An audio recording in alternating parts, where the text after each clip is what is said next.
Parenting is really complex, and I enjoy hearing parents speak of the correction and discipline that worked for their first kid doesn't work for their second. You have to parent them differently according to their personality and all of that. And it makes me think of God as Father, and God fathers us, and He fathers us. One way is through the Bible, and I want to talk about how to approach the Bible to be fathered by God.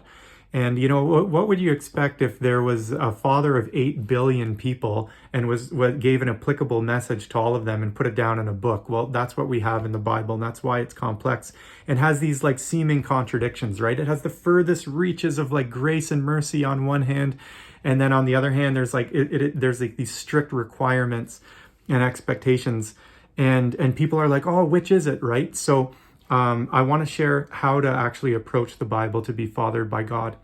And both of these are equally important, and they need to be held together. And unfortunately, what happens is, I see a lot of believers in one camp or the other, doing one or the other, and then critiquing the other side.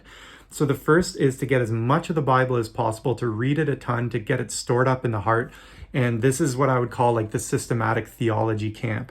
So people in this camp, they'll go to Bible college and they'll learn Greek and Hebrew and know it inside out and stuff. And then the other camp is where it's just, God, what are you speaking to me today? It's just getting one bit of the Bible for the person's spiritual growth for that moment or for the day or the season of their life.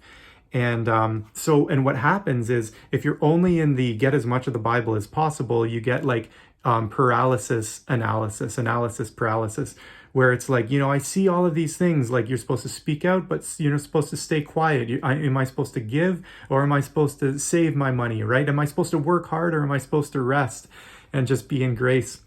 And people actually I've seen get paralyzed who are only in this one. And then the other one, if the person doesn't actually have like the word stored up in their heart, and then they go, to just get what God is saying for the day. I've seen the Bible completely misused, where people are misquoting God, misunderstanding Him, and not really knowing what He's saying, just picking one verse out that's like helpful for them for the day.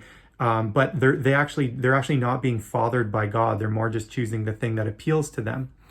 And this is also why we need the Holy Spirit, because both of these camps, while even if they're held together really well, we still can be completely off base. We need the Holy Spirit. We need Him to guide us. We need, it is wisdom when someone's like, I don't really know what to do in this season of my life. And it's wisdom when the person, the spiritual father or mother, says to that person, just pray about it. Because what they mean by pray about it is seek the Lord earnestly, seek His face, hear from Him, using the Bible, yes, but also just hearing from the Holy Spirit on the other hand. And so all of these things need to be held together as we're fathered by God.